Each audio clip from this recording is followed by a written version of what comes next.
Hello guys, मैं विवेक आप सबका स्वागत करता हूँ पॉइंट ऑफ पॉइंट एकेडमी में। तो आज का जो हमारा टॉपिक है वो है ओम्स लॉ। तो इससे पहले वाले टॉपिक में हम पढ़ चुके थे, हमारा चैप्टर जो चल रहा था इलेक्ट्रिसिटी का, ये लेक्चर से चल रहा है। तो आज जो हमारा जो टॉपिक है वो है ओम्स लॉ। तो इससे पहले जो हमारा टॉपिक है जो हम पढ़ चुके हैं, कवर कर चुके हैं लेक्चर सीरीज में, वो हमने किया था। सबसे पहले हम चार्ज के बारे में पढ़े थे, उसके बाद से हमने करंट इलेक्ट्रिसिटी देखा था, उसके बाद से हमने देखा था कि पोटेंशियल डिफरेंस क्या होता है, जिसे हम वोल्टेज बोलते हैं। आज जो हमारा टॉपिक है वो है हमारा ओम्स लॉ। आइए समझते हैं। तो एक साइंटिस्ट थे जिनका नाम ओम्स था।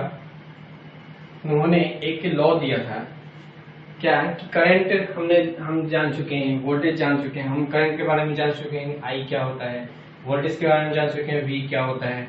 तो अब इन दोनों के बीच में जो रिलेशन होता है वो किसने दिया था कि इन दोनों के बीच में कुछ तो रिलेशन होगा कि करंट और वोल्टेज। ये तो आप लोग जानते ही होंगे कि कभी कभी आप लोगों ने सुना होगा 11,000 वोल्टेज की वायर जा रही है। जो हाई टेंशन वायर होते हैं बहुत लंबे लंबे जो खंभे पे लगे होते हैं, वहां पे बहुत ज्यादा वोल्टेज के होते हैं। वोल्टेज और करंट एक साथ होते हैं किसी भी वायर में, किसी भी कंडक्टर में। जो वोल्टेज और करंट है वो एक साथ फ्लो होता है, और वोल्टेज की वजह से करंट होता है, करंट की वजह से वो वोल्टेज होता है। ये सब कुछ हम देखेंगे कि क्या होता है ऐसा। तो उन्होंने एक रिलेशन दिया था वी और आई के बीच में, और क्या दिया था, ओम्स लॉ का कहना क्या था कि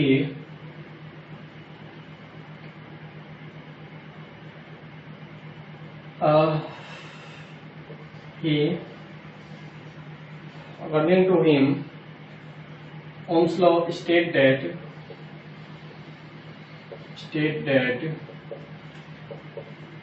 the current, the voltage is directly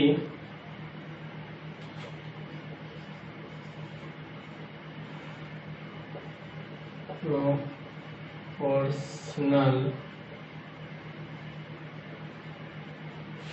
to current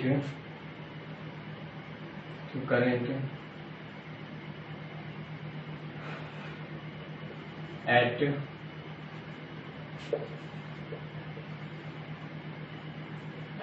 fix बोल सकते हैं या फिर हम गिवन बोल सकते हैं। फिक्स ही लिख देते हैं, फिक्स्ड टेम्परेचर। अब देखिए कहीं कहीं हम तो डायरेक्टली ये पढ़ लेते हैं कि the voltage is directly proportional to current, बस इतना।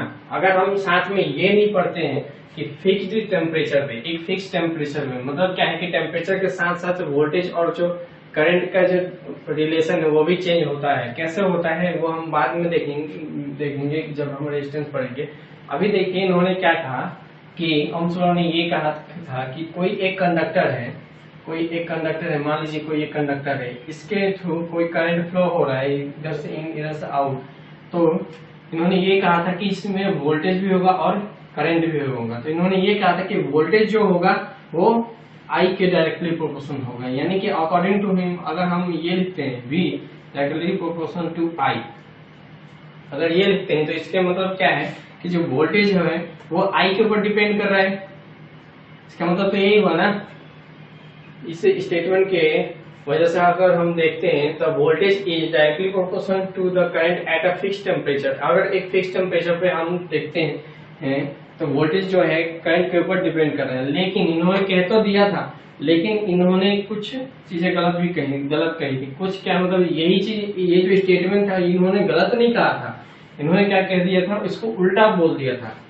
फिर इनके ऊपर बहुत सारे लोगों ने इसको क्रिटिसाइज किया। अपोजिशन वाले जो भी थे उस टाइम भी तो अपोजिशन वाले होते थे, तो जो भी इनके अगेंस्ट थे उन लोगों ने इसके ऊपर उंगलियां उठाई कि ये कैसे हो सकता है। साइंटिस्टों ने, बहुत सारे साइंटिस्ट भी थे, उन लोगों ने भी ये रिलेशन को मतलब पूछा इन लोगों से, इनसे कि ऐसे कैसे हो सकता है, वोल्टेज जो है करंट के ऊपर कैसे डिपेंड कर सकता है आपके अकॉर्ड, आपके स्टेटमेंट के अनुसार। तो ये तो गलत हो गया। फिर तो इन्होंने गलत नहीं कहा था एक्चुअली, फिर इन्होंने बाद में सही भी कहा था कि सही क्या होना चाहिए था कि करंट, सही स्टेटमेंट अगर मैं कहूं तो current is directly proportional to voltage. इसका मतलब क्या है, I जो है डायरेक्टली प्रोपोर्शनल टू V होना चाहिए था, ये सही होना चाहिए। मतलब क्या है कि जो करंट है वो वोल्टेज के ऊपर डिपेंड होना चाहिए था। इसका मतलब जितना ज्यादा करंट चाहिए उतना ज्यादा वोल्टेज देने की जरूरत पड़ेगी। इस स्टेटमेंट से देखा जाए, जब इन्होंने दोबारा से बोला, तो ये जो स्टेटमेंट दिया ये जब हम 12th में जब हम पढ़ेंगे ना इलेक्ट्रोस्टेट, वहां पे आपको ये स्टेटमेंट दोबारा से देखने को मिलता है। 10th में तो हमें यही पढ़ना होता है जो इन्होंने गलत किया था। एक्चुअली में गलत नहीं था, बस इन्होंने क्या कह दिया था, उल्टा कह दिया था। फिर इन्होंने अपनी स्टेटमेंट को सही भी किया था और वो हम 12th में पढ़ेंगे। अभी जो है हम उस पर ध्यान देते हैं। हमें क्या पढ़ना है, ओम्स लॉ। तो अकॉर्डिंग टू हिम, अगर मैं ये स्टेटमेंट के हिसाब से देखूं तो V equal to I, V is directly proportional to I। इसका मतलब क्या है कि अगर मुझे करंट की वैल्यू बढ़ानी है तो वोल्टेज की भी वैल्यू बढ़ानी पड़ेगी। इसका मतलब यही हुआ कि वोल्टेज जो है वो I पे डिपेंड कर रहा है ना। तो जितना ज्यादा I बढ़ेगा उतना ज्यादा ये भी बढ़ेगा, इस स्टेटमेंट से देखा जाए। अब देखिए इन्होंने जो रिलेशन दिया था, यहाँ से एक बहुत ही अच्छी चीज निकल के आती है सामने कि V directly proportional to I और V equal to I R। अब कहोगे सर R कहाँ से आया? जो ये R है ना, ये है आपका प्रोपोर्शनलिटी कांस्टेंट। हम इसे क्या बोलते हैं, प्रोपोर्शनलिटी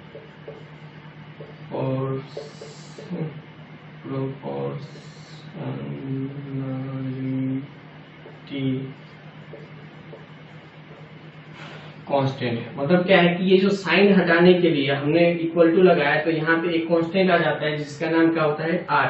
और यही R जो होता है जिसको हम क्या बोलते हैं, एक तो प्रोपोर्शनलिटी कांस्टेंट होता है R, और ये जो R होता है इसको हम क्या बोल देते हैं, रेजिस्टेंस। जो आप लोग हमेशा सुनते रहते होंगे कि V इक्वल टू I या कहाँ से आए, ये जो फॉर्मूला होता है बहुत इंपॉर्टेंट फॉर्मूला होता है। ये सबसे बेसिक फॉर्मूला होता है अगर करंट इलेक्ट्रिसिटी की मैं बात करूँ, ठीक है। तो रेजिस्टेंस होता है ये। अब देखते हैं कि रेजिस्टेंस एक्चुअली में होता क्या है। ये तो समझ आ गया कि V इक्वल टू I कहाँ से आया है, तो R होता क्या है एक्चुअली में, तो R एक तरह से रेजिस्टेंस होता है। अगर रेजिस्टेंस को मैं तोड़ के मैं यहाँ पे आपको दिखाना चाहूँ तो देखिए यहाँ पे दो वर्ड से बना होता है, एक है यहाँ पे रेसिस्ट और ये है आपका टेंस। रेजिस्टेंस का मतलब क्या, ये देखा जाए तो एक एडजेक्टिव है। पूरा जो वर्ड है अगर मैं ग्रामरली देखूं तो ये एक एडजेक्टिव है जो कि क्या बता रहा है, एडवर्ब भी है ये एक्चुअली में, एडजेक्टिव भी नहीं, जो क्या बता रहा है, एक विशेषता बता रहा है किसी एक मटेरियल की जो उस मटेरियल में होता है। तो ये एक तरह से प्रॉपर्टी है ना। रेजिस्टेंस क्या होता है, इट इज अ प्रॉपर्टी। वैसे आप देखिए, it is a property, it is a property किसकी, तो मटेरियल की, जिस मटेरियल का कंडक्टर होगा कोई भी हमारा। अब देखिए रेसिस्ट का मतलब क्या है, यहाँ से अगर मैं इसकी में बात करूँ, रेसिस्ट ये जो छोटा सा स्मॉल वर्ड की बात करता हूँ, तो रेसिस्ट का मतलब क्या होता है, ये रोकना। अगर मैं रोकना हिंदी में बात करूँ तो रोकना, बाधा बनना, किसी भी काम में बाधा बनना, एक तरह से रुकावट। इससे ज्यादा हिंदी तो नहीं आती मुझे। देखिए तो रेसिस्ट का मतलब होता है बाधा बनना। मतलब क्या है, हम एक तरह से इसको समझ सकते हैं, it is a type of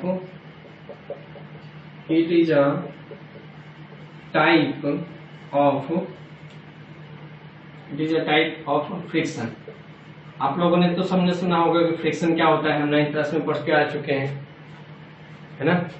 सब लोग जान चुके हैं कि फ्रिक्शन क्या होता है। तो देखिए मान लेता हूं ये मेरे पास एक क्या डस्टरी है, इसको मैं ऐसे चलाना चाहूँ।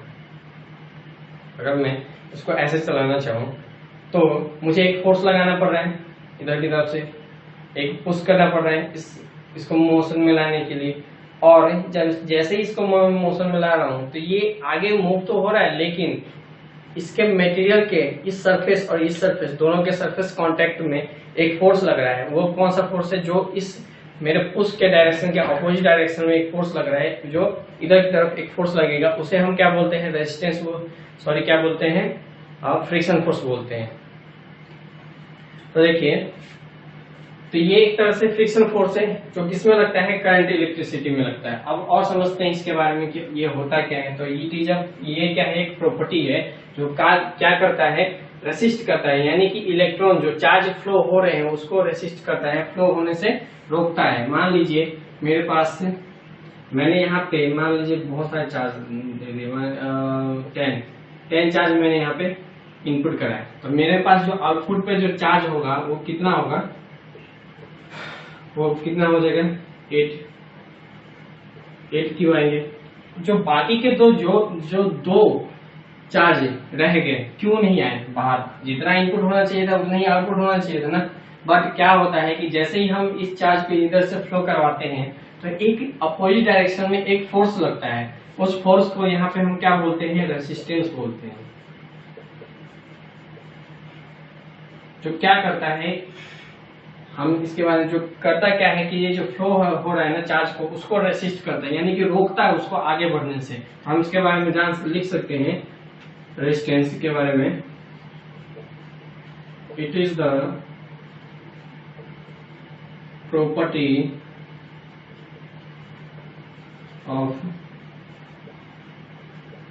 of material which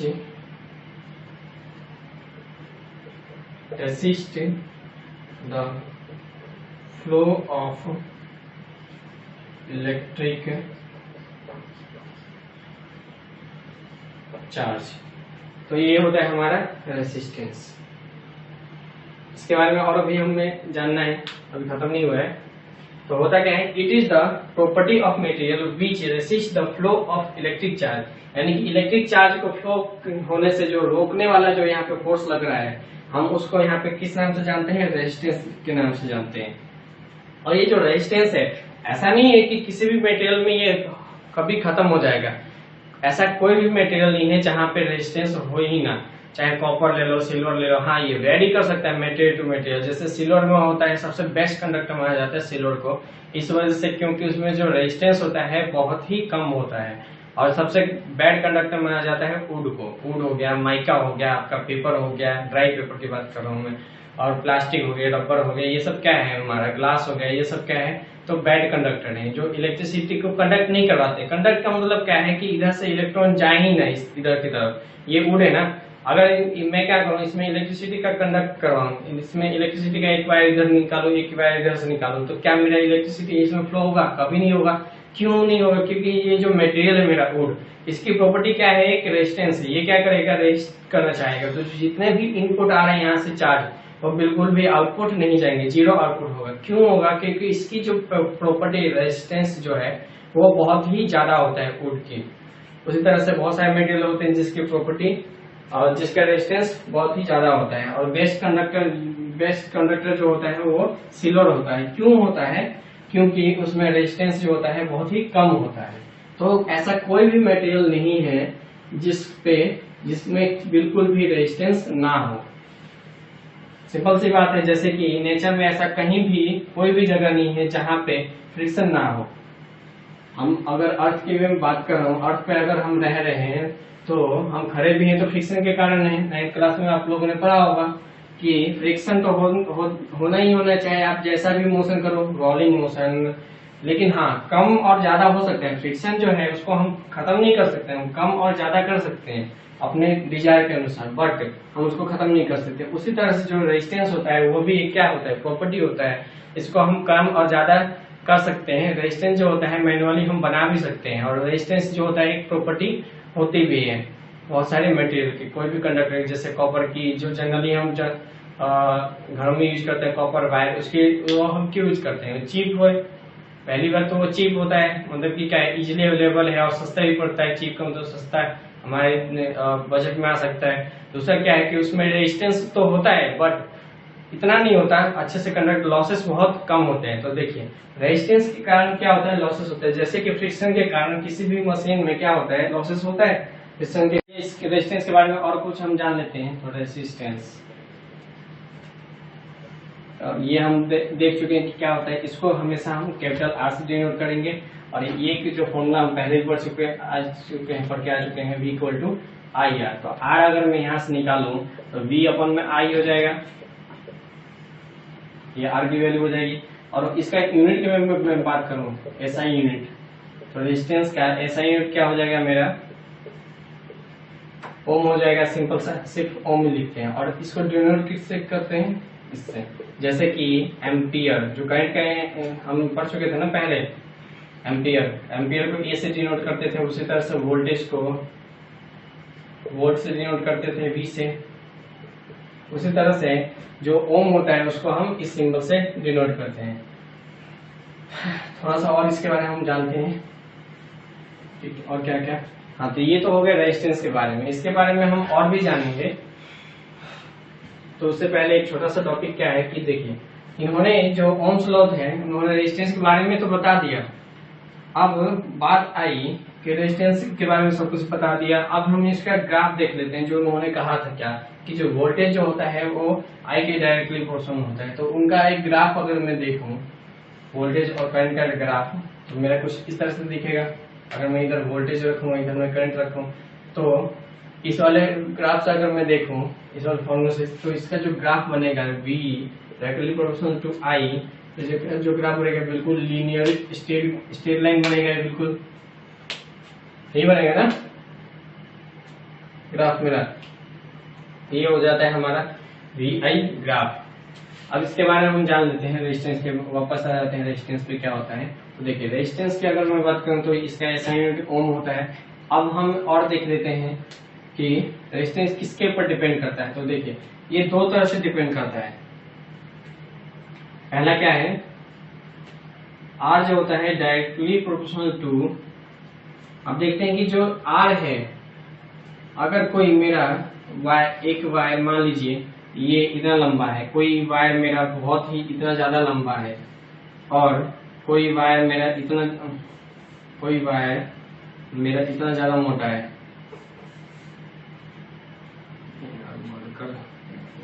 हाँ, कोई वायर मेरा इतना ज्यादा मोटा है, इसकी थिकनेस बहुत ज्यादा है, कोई वायर बिल्कुल ही पतला है, इस तरह से पतला है। तो इसमें आर जो है किस तरह से वेरी करता है, आर यानी कि रेजिस्टेंस जो होता है क्या लेंथ पे डिपेंड करता है, क्या इसकी थिकनेस पे डिपेंड करता है, क्या ऐसा हो सकता है? बिल्कुल हो सकता है कि अलग अलग वायर होते हैं ना। अब लंबे भी वायर होते हैं, कुछ छोटे भी वायर हो सकते हैं, और कुछ मोटे हो सकते हैं, कुछ पतले भी वायर हो सकते हैं। तो वो देखते हैं हम कैसे डिपेंड करता है कंडक्टर पे। तो देखिए आर डायरेक्टली प्रोपोर्शनल होता है length of the and, R indirectly proportional होता है एरिया ऑफ क्रॉस। ठीक है, तो आर जो होता है डायरेक्टली प्रोपोर्शनल टू कंडक्टर, मतलब क्या है कि जितना ज्यादा लंबा हमारा वायर होगा, जितना ज्यादा हमारा लंबा कंडक्टर होगा, उतना ज्यादा उसमें रेजिस्टेंस होगा, और जितना छोटा हमारा वायर होगा उतना कम उसमें रेजिस्टेंस होगा। दूसरा क्या है कि इस वाले पॉइंट की मैं बात करूं तो आर जो है indirectly proportional to the area of the cross section of the conductor. तो मतलब क्या है कि अगर मेरा कोई वायर मोटा है तो उसमें क्या है रेजिस्टेंस बहुत कम है, इनडायरेक्टली प्रोपोर्शनल है ना। अगर कोई मेरा कंडक्टर पतला है तो इसका मतलब क्या है, उसकी जो थिकनेस है वो बहुत कम है, तो उसमें जो रेजिस्टेंस होगा वो बहुत ही ज्यादा होगा। सॉरी, तो इसके बाद हम देख सकते हैं, अगर मैं इसको एक साथ लिख दूं तो मैं ऐसे लिख सकता हूं, R directly proportional to length of the and area of the conductor, R equal to L by A, ये लिख सकता हूँ। या तो मैं स्मॉल एल लिख सकता हूँ और स्मॉल ए लिख सकता हूँ, कोई बात नहीं, हम कुछ भी लिख सकते हैं। तो देखिए अब आप कहोगे कि area of the cross section. तो देखिए क्रॉस सेक्शन की मैं बात करूं तो कंडक्टर, मान लीजिए कोई भी एक वायर लेते हैं, कोई एक कॉपर की वायर लेते हैं, अगर मान लीजिए कोई भी एक वायर लेता हूं मैं तो कॉपर की, तो उसका area of the cross section देखूंगा तो वो हमेशा सर्कुलर होगा। क्यों सर्कुलर होगा? क्योंकि कोई भी वायर हम लेंगे तो उसमें देखेंगे क्या कि जो वायर होता है हमेशा सिलेंडर के फॉर्म में होता है, इसी फॉर्म में होता है, सिलेंडर के शेप में ही होता है हमेशा वायर जो होता है। कोई भी वायर जो कंडक्टर होता है जो नॉर्मली हम देखते हैं उसका जो शेप होता है सिलेंडर के फॉर्म में होता है। और area of the cross section का मतलब क्या होता है कि इसको कहीं से भी काट दें, हम कहीं से भी काट दें तो जो इसका area of the cross section होगा ना वो हमेशा क्या होगा, अगर मैं इसको इधर से देखूं, इस साइड से देखूं, तो जो मेरा व्यू आएगा क्या आएगा, बिल्कुल सर्कल आएगा, सर्कल आएगा ना। Area of the cross section की मैं बात कर रहा हूँ, सर्कल में आएगा। तो रेजिस्टेंस इस तरह से वेरी करता है। अगर और फिर यहाँ पे अगर मैं एक बात करूं कि अब हम आगे देखते हैं इसके आगे कि क्या होता है,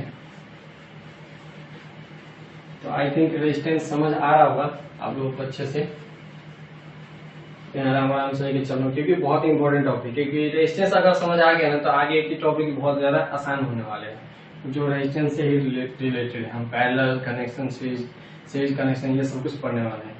तो जो हम R इक्वल टू R जो है डायरेक्टली प्रोपोर्शनल टू हम L बाई ए, अभी हम देख चुके हैं, length of the conductor and area of the conductor, ये ऐसे है।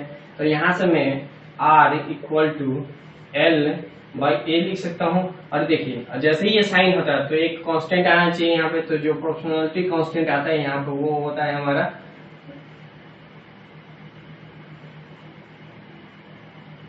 रो। इसको हम क्या बोलते हैं, ये जो हमारा है इसको हम बोला क्या जाता है, इसको रो, RHO, रो। और ये होता क्या है, तो इट इज द,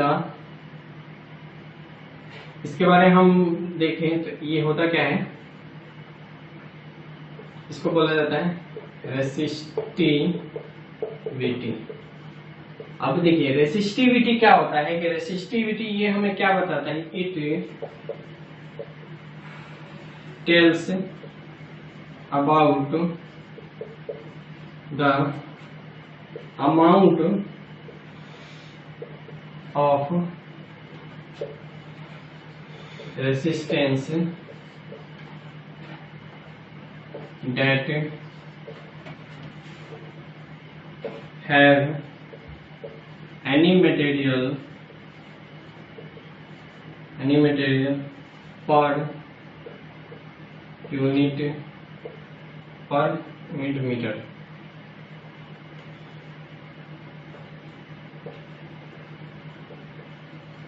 मतलब क्या है कि रेसिस्टिविटी क्या बताता है हमें, जो ये साइन दिख रहा है आपको, इसका बोला क्या जाता है, रो बोला जाता है। और एक्चुअली में इसका एसआई यूनिट अगर मैं देखूं, इसका जो एसआई यूनिट होता है, एसआई यूनिट अगर मैं बात करूं तो एसआई यूनिट क्या हो जाएगा मेरा, ओम मीटर, WHO ओम, ओम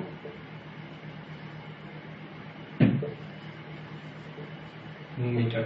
और ये बताता क्या है, होता क्या है, तो it is the, it tell, ये क्या है, एक तरह से कांस्टेंट है। और क्या बताता है ये हमेशा, ये क्या होता है, अमाउंट ऑफ रेसिस्टेंस बताता है। देखिए यहाँ पे ये जैसे अगर मैं इसके ऊपर बात करूं तो ये जो यहाँ पे ये जो मेरे पास वुडन ब्लॉक है, ये इसके ऊपर मैं फोर्स लगा रहा हूँ, तो ये इधर की तरफ मोशन में तो आ रहा है, लेकिन साथ में एक फ्रिक्शन फोर्स भी लग रहा है जो कि अपोजिट डायरेक्शन है इस मोशन के। तो ये जो अपोजिट डायरेक्शन में जो फ्रिक्शन फोर्स लग रहा है, तो फोर्स ही है ना, तो ये कितना अमाउंट में हो सकता है, 10 न्यूटन, 20 न्यूटन, जो ये अमाउंट है, जो कैलकुलेटिंग अमाउंट है, वो कौन बता रहे हैं। तो इस केस में अगर हम देखा जाए, इस केस में अगर देखा जाए तो ये जो रेजिस्टेंस है, जो ये भी तो एक तरह से क्या है, मेरा फ्रिक्शन फोर्स की तरह ही तो काम करता है रेजिस्टेंस। तो जो रेजिस्टेंस का जो अमाउंट है, कितना अमाउंट में कोई मटेरियल रेजिस्टेंस उसके पास है, वो क्या बताता है, हमारा रेजिस्टिविटी बताता है। और उसको डिनोट किससे करते हैं, रो से डिनोट करते हैं, रो। और साइन क्या होता है हमारा, इस तरह से हम बना सकते हैं इसको रो से, हाँ ये होता है हमारा साइन। और इसका एसआई यूनिट क्या होता है, ओम मीटर होता है। और ये बताता है कि it tell about the amount of resistance that have any material per unit volume. ये जो वर्ड है पर यूनिट मीटर की बात कर रहा हूँ, मतलब क्या है कि मान लीजिए कोई एक मेरे पास कंडक्टर है 1 मीटर का, ठीक है, तो ये क्या बताएगा कि 1 मीटर में इस कंडक्टर में कितना रेजिस्टेंस है। मान लीजिए मैं क्या कर रहा हूँ, कह रहा हूँ कि कितना रेजिस्टेंस है 1 मीटर में, इसका जो रेजिस्टेंस है ना वो है मेरा जो रो, ये रो की वैल्यू है रेसिस्टिविटी, वो क्या कितनी है इसकी वैल्यू, मान लीजिए 2.6 × 10⁸, ये मेरा ओम मीटर, ओम मीटर, यानी कि 1 मीटर में अगर इतना बड़ा मैं टुकड़ा लेता हूँ 1 मीटर का, तो मेरा रेजिस्टेंस कितना होगा इस कंडक्टर में, तो इतना होगा। अगर मैं इसको 2 मीटर कर दूं तो रेजिस्टेंस मेरा बढ़ जाएगा, कितना हो जाएगा, इसको मल्टीप्लाई कर देना 2 से। क्यों? क्योंकि पर मीटर के हिसाब से हो रहा है ना। यहाँ पे ये जो लाइन दिख रही है पर मीटर, पर यूनिट मीटर, यानी कि क्या है, अगर 2 मीटर हो गया तो इसको 2 मीटर के हिसाब से कैलकुलेट करेंगे। तो ये तो हो गया हमारा रेसिस्टिविटी। अब हम इसके आगे नेक्स्ट लेक्चर में पढ़ेंगे। तो आज के लिए हम इतना ही रखते हैं। आई होप सबको समझ आ गया होगा। तो अगेन मैं दोबारा बता देता हूँ रेसिस्टिविटी होता क्या है।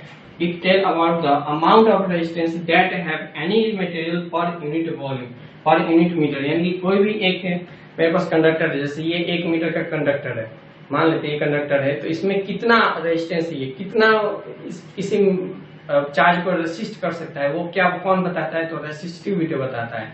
उस तरह से होता है कंडक्टिविटी, जो क्या बताता है, कंडक्टर की कंडक्टेंस बताता है। वो हमारे सिलेबस में है नहीं, तो हम वो हम स्टडी नहीं करेंगे। तो आज के लिए आई थिंक समझ आ गया होगा। तो फिर आज के लिए इतना ही रखते हैं। तब तक के लिए लाइक करिए, चैनल को सब्सक्राइब करिए और शेयर करिए। और अगर कुछ डाउट आता है तो आप नीचे कमेंट में पूछ सकते हैं। तब तक के लिए बाय बाय।